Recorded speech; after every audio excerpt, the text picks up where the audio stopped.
Good morning students. Students topic start करेंगे।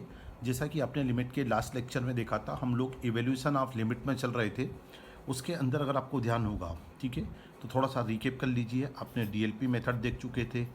DLP method के बाद आप रेशनलाइजेशन मेथड देख चुके थे। रेशनलाइजेशन मेथड के बाद अगर आप देखेंगे तो हम लोग फैक्टराइजेशन मेथड से भी गो थ्रू हो चुके थे। आफ्टर कंप्लीटिंग फैक्टराइजेशन मेथड हमने एक फार्मूला मेथड भी देख ली थी, ठीक है। तो इवेल्यूशन ऑफ लिमिट में DLP method, rationalisation method, factorisation method और फार्मूला मेथड के बाद उसी सीक्वेंस को आगे बढ़ा रहे हैं और आज हम ट्रिग्नोमेट्रिक लिमिट को समझना चाह रहे हैं, ठीक है। तो इसके लिए सबसे पहले हम फार्मूले को अपडेट कर लेते हैं। Limit x tending to 0 sine x upon x equal to 1, या फिर इसका मैं रेसिप्रोकल भी ले लूँ, that means x upon sine x. ये भी मैं लिमिट एक्सटेंडिंग टू 0 पे ही रखूँगा, ये भी 1 बनेगा। सेकंड नंबर पे limit x tending to 0, same formula मैं साइन के साथ टेन के लिए लेना चाहूँगा, ये 1 हो जाता है। या फिर मैं इसका रेसिप्रोकल भी लेना चाहता हूँ, तो अगर मैं इसका रेसिप्रोकल लेता हूँ तो ये बन जाता है मेरे पास x upon ten x equal to 1, okay. अच्छा, एक one more formula, limit x tending to 0 cos x equal to 1, ठीक है। अच्छा, अब क्वेश्चन ये उठता है कि ये फार्मूले हमें माइंड में कैसे रहेंगे, दैट मीन्स हमें याद कैसे रहेंगे। तो एक सिंपल सी स्टेप फॉलो करते हैं। देखिए यहाँ पर इसे अगर मैं डीएलपी मेथड से देखता हूँ तो नेक्स्ट स्टेप पर अगर मैं लिमिट लेता हूँ तो cos 0 बनता है, और cos 0 that means equal to 1, ठीक है। तो फार्मूला नंबर थर्ड क्यों याद रहेगा वो तो हमें समझ आ गया। अब बात आती है, ये तो हमें अच्छे से क्लियर हो गया। अब बात आती है कि हमें फर्स्ट नंबर और सेकंड नंबर फार्मूला कैसे याद रहेगा, ठीक है। तो इसके लिए हम एक इंटरेस्टिंग काम करते हैं। इसके अंदर अगर हम डीएलपी मेथड ट्राई करते हैं, ठीक है, तो जैसा कि आपने देखा साइन 0 0 होता है और ये भी 0 बनता है, मतलब 0/0 आ गया, ठीक है। अच्छा, लास्ट लेक्चर में अगर आप लोगों ने लिमिट को अगर आप यहाँ तक फर्स्ट 4 वीडियो तक अपडेट होके आ गए और नहीं आ रहा है याद, तो वापस आप एक बार उनको रेफ़र कर लीजिएगा। कभी भी अगर आपके पास में डीएलपी मेथड का रिजल्ट 0/0 आता है तो हमें एल हॉस्पिटल लगाने का लाइसेंस मिल जाता है। तो अगर हम एल हॉस्पिटल रूल अप्लाई करेंगे तो आपको ध्यान होगा, यहाँ डिफ्रेंशिएशन करेंगे cos x और यहाँ करेंगे 1, मतलब न्यूमरेटर को सेपरेट डिफ्रेंशिएट करा, डिनोमिनेटर को सेपरेट डिफ्रेंशिएट करा, और लिमिट एज इट इज लगेगी। और अगर इसके बाद इसमें अगर हम लिमिट पुट कर देंगे तो नेक्स्ट स्टेप पर हमारे पास में cos 0 आ जाएगा, जो कि बाय डिफ़ॉल्ट 1 होता है, ठीक है। तो यहाँ पर फार्मूला नंबर 1 के फर्स्ट और उसका और वाला, ये दोनों का डेरिवेशन हम, ठीक है, एल हॉस्पिटल रूल से है ना। और डेरिवेशन कोई हमें एग्जाम में तो आ नहीं रहा है, ये केवल अगर हम भूल गए कि ये होता कैसे, या कभी माइंड में ये कन्फ्यूजन आ ही गया कि ये होता ही क्यों है, तो इन दोनों पॉइंट्स के आंसर आपको एल हॉस्पिटल दे देगा सिमिलर मैनर में, ठीक है। दैट मीन्स मैं इसकी बात कर रहा था आपसे, ठीक है, अभी मैंने एल हॉस्पिटल से प्रूव करके दिखाया। सिमिलर मैनर में आप ये भी आप देख सकते हैं। तो दैट मीन्स मैं एक पॉइंट पर तो क्रिस्टल क्लियर हूँ कि ट्रिग्नोमेट्रिक लिमिट के फार्मूले आज के बाद हमें कंफ्यूज करने ही नहीं वाले, ओके। अब अगर इतना में पैटर्न अगर हमारा क्लियर हो जाता है तो थोड़ा सा हम और आगे चलना चाहेंगे, ठीक है। यहाँ पर हम कुछ और फार्मूले को भी अपडेट कर लेते हैं।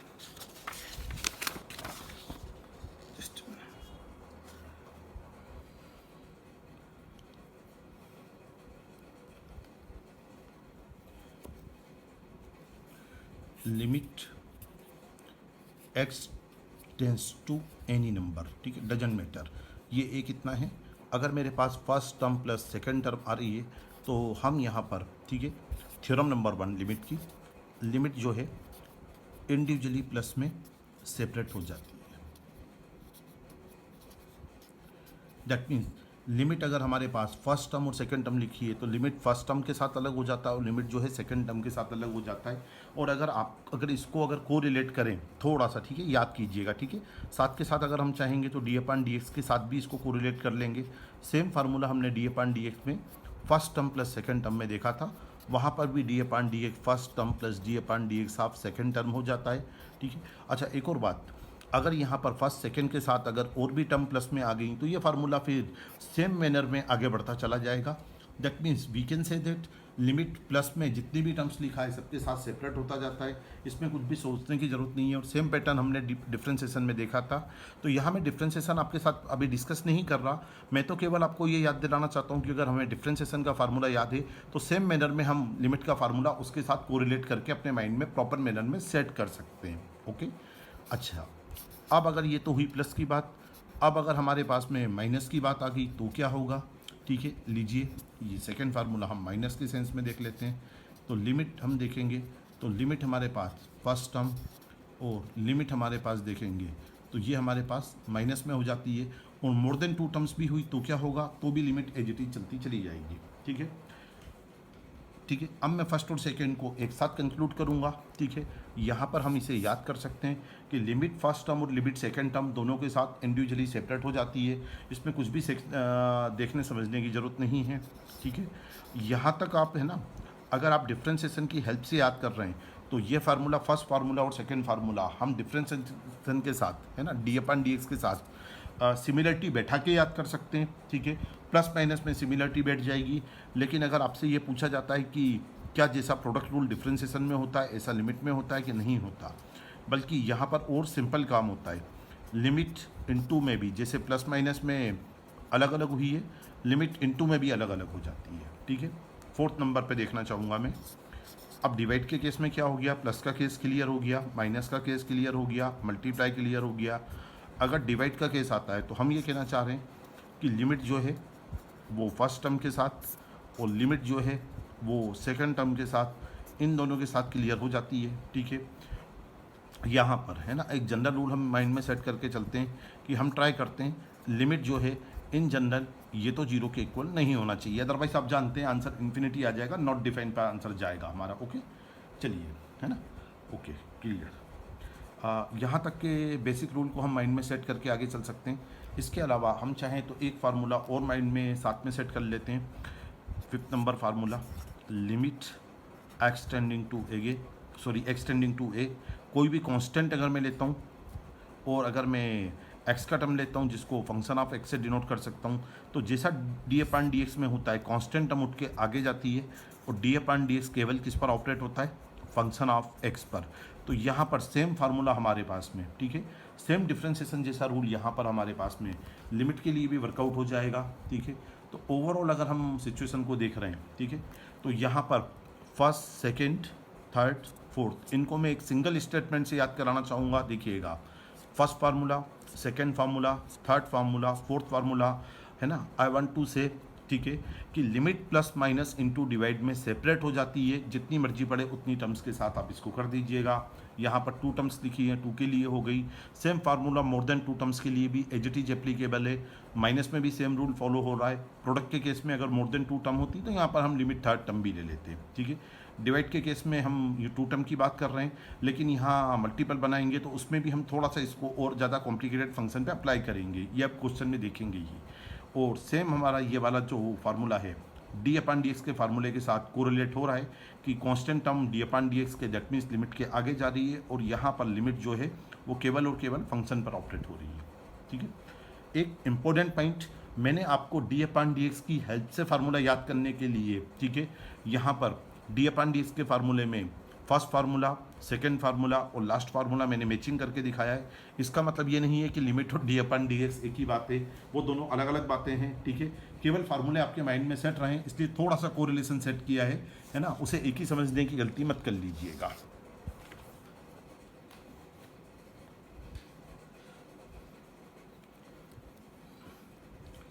चलिए स्टार्ट करेंगे क्वेश्चन नंबर 1।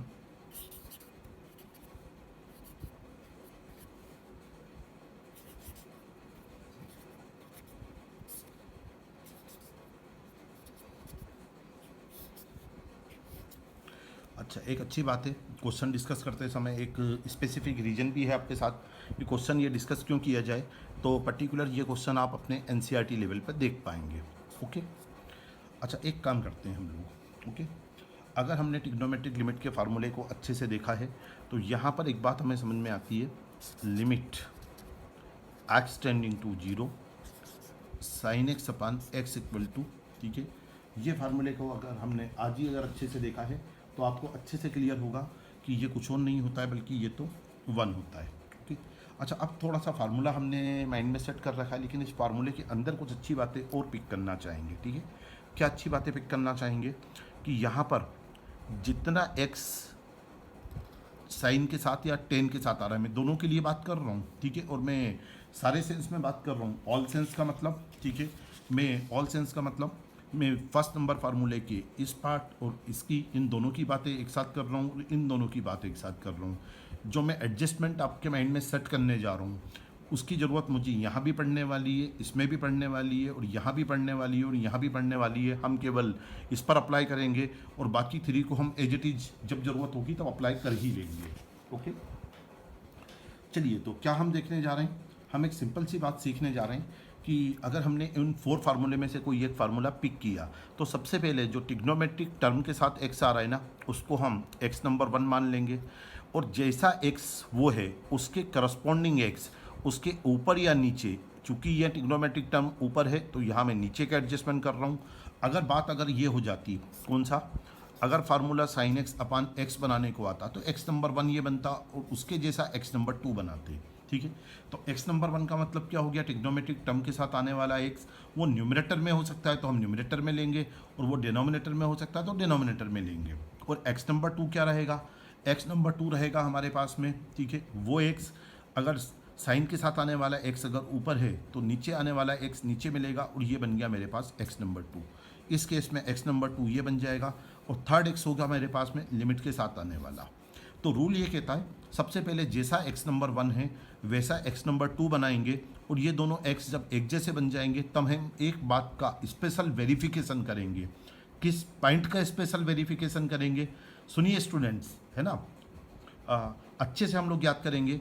जब एक्स नंबर 1 और एक्स नंबर 2 दोनों एक जैसे आ चुके हैं, उसमें एक्स नंबर 1 पे तो मेरा जोर है नहीं, वो तो जैसा क्वेश्चन में गिवन है मुझे लेके चलना पड़ेगा, लेकिन एक्स नंबर 2 को मैं एक्स नंबर 1 जैसा जरूर बनाऊंगा। और एक्स नंबर 2 जब एक्स नंबर 1 जैसा बन गया तो जो एक्स दोनों जगह आ चुके हैं वैसा ही एक्स यहाँ एडजस्ट करना पड़ेगा, और वही एक्स 0 की तरफ टेंस्ट होना चाहिए। अगर इतनी बात अगर एज इट इज सेटिस्फाई होती हैं, है ना, फुलफिल होती हैं, तो ही आप फार्मूला लगाने के बारे में ट्राई करना। अदरवाइज देखना यहाँ पर 0 की जगह कोई और नंबर दिया है, एक्स मैच हो नहीं रहे, और जल्दीबाजी में आपने यहाँ साइन देखा, यहाँ कुछ देख लिया और यहाँ कुछ देख लिया, और आपने, है ना, जो जो उसमें उसको 1 बना दिया, तो उससे तो कुछ होने वाला नहीं है। करेक्ट, चलिए तो स्टार्टिंग करते हैं। ठीक है,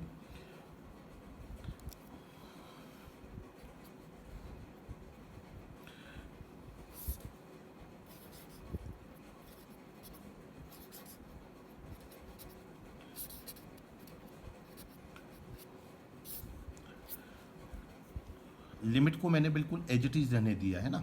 अब यहाँ पर क्या कर रहे हैं, अगर मैं देखता हूँ तो यहाँ पर अगर मैं देखता हूँ कि मुझे साइन एक्स अपान एक्स वाला फार्मूला कंप्लीट करना है, किस पोर्शन के लिए, इस न्यूमरेटर के पोर्शन के लिए, तो समझ में आ रहा है साइन एक्स तो है लेकिन एक्स मिसिंग है, तो यहाँ पर मुझे देखता हूँ तो मुझे एक्स की ज़रूरत पड़ेगी। और सिमिलर मैनर में अगर इस डिनोमिनेटर साइन बी एक्स को भी मैं साइन एक्स अपान एक्स के फॉर्म में देखूँ तो साइन तो है लेकिन एक्स मिसिंग है, तो यहाँ पर भी एक्स की रिक्वायरमेंट पड़ेगी। मतलब ये एक्स ने एक्स को बैलेंस कर दिया।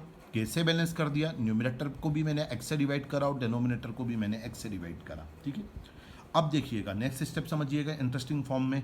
अगर ये ए एक्स है तो जैसा एक्स ये है वैसा ही एक्स मुझे यहाँ बनाना है, और अगर ये बी एक्स है तो ये एक्स नंबर 1 का काम कर रहा है तो यहाँ पर भी मुझे एक्स नंबर 2 बनाना है। ठीक है, इसके बाद में इस स्टेप को अभी हमने, ठीक है, माइंड में रह के एक्स नंबर 1 और एक्स नंबर 2 को मैच किया है। एक्स नंबर 3 पर अभी बात करना बाकी है। ठीक है, आगे देखते हैं। अब यहाँ पर हम एक इंटरेस्टिंग थ्योरम लगाने जा रहे हैं। ठीक है, लिमिट की theorem, limit x tending to any number first term upon second term, that means limit जो है वो फर्स्ट टर्म के साथ सेपरेट हो जाती है, अपान में अगर हम देखेंगे तो लिमिट जो है वो सेकेंड टर्म के साथ सेपरेट हो जाती है। मतलब मैंने आपको एक सिंपल सी बात बोली, लिमिट फर्स्ट टर्म और लिमिट सेकेंड टर्म दोनों के साथ सेपरेट हो जाती है। ठीक है, इसके बाद देखते हैं आगे क्या करना है। ओके, यहाँ पर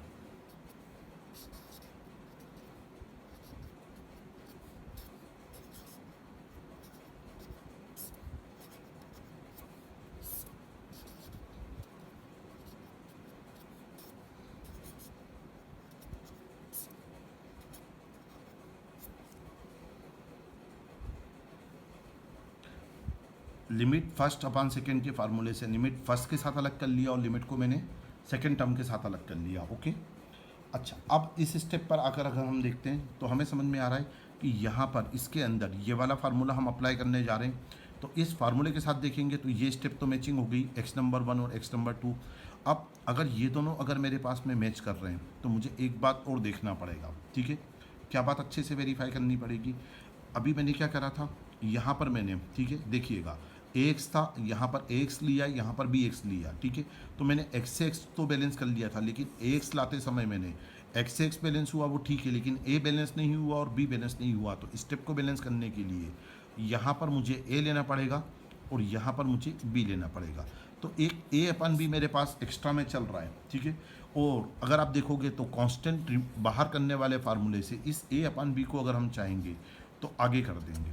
ठीक है, मतलब अब हमारे पास में एक स्टेप और क्लियर हो गई। ठीक है, क्या स्टेप अच्छे से क्लियर हो गई, हमने पहले x की प्रॉब्लम सॉल्व करी, x नंबर 1 और x नंबर 2 की प्रॉब्लम सॉल्व करी, यहाँ पर भी x नंबर 1 और x नंबर 2 की प्रॉब्लम सॉल्व करी।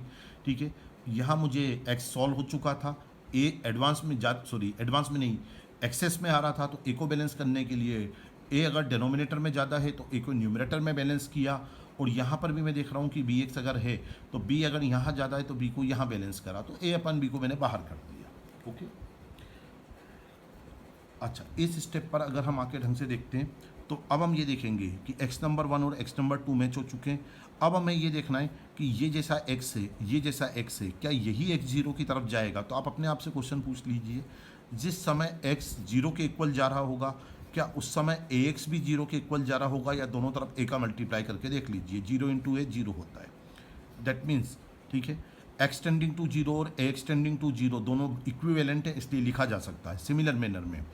अगर ये दोनों x है तो यहाँ पर भी मैं क्या करूँगा, bx टेंडिंग टू 0 करूँगा। ठीक है, अब इस पर्टिकुलर फार्मूले से मैं देखूँगा तो यहाँ पर ये फार्मूला काम करता दिख रहा है मुझे, a अपान b मुझे एज इट इज़ दिख रहा है, ये 1 बन गया और सेम फार्मूले से ये 1 बन गया। दैट मीन्स आंसर मेरे पास आ रहा है a अपान b। ठीक है, अभी आपको लगेगा थोड़ा सा 1 और 2 क्वेश्चंस और लगेंगे, उसके बाद ही फार्मूले अच्छे से माइंड में सेट होते नजर आएंगे। ठीक है ना, मतलब कुल मिला के अभी हमने फार्मूले को समझने के डायरेक्शन में कम से कम एक स्टेप तो फॉरवर्ड हो गए, है ना, और जैसे जैसे हम आगे चलेंगे हमें माइंड में फार्मूले का एडजस्टमेंट प्रॉपर होता चला जाएगा। देखते हैं ना, डोंट वरी।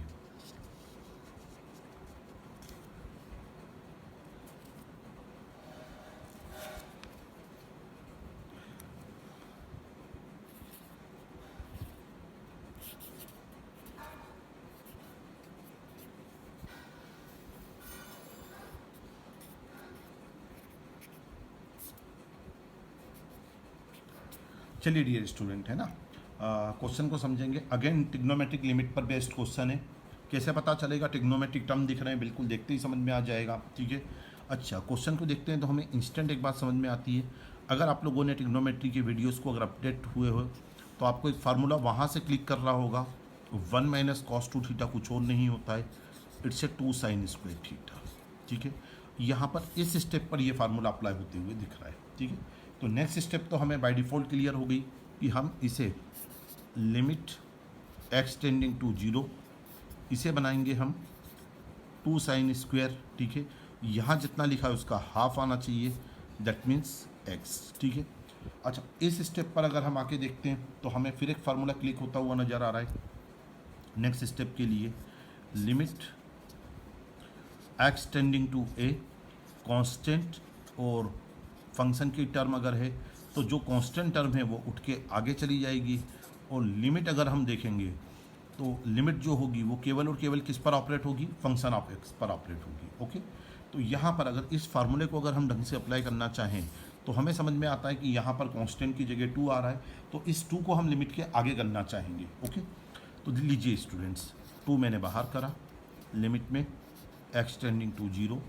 और ये स्टेप बन गई मेरे पास में साइन स्क्वायर x अपान में x। ओके,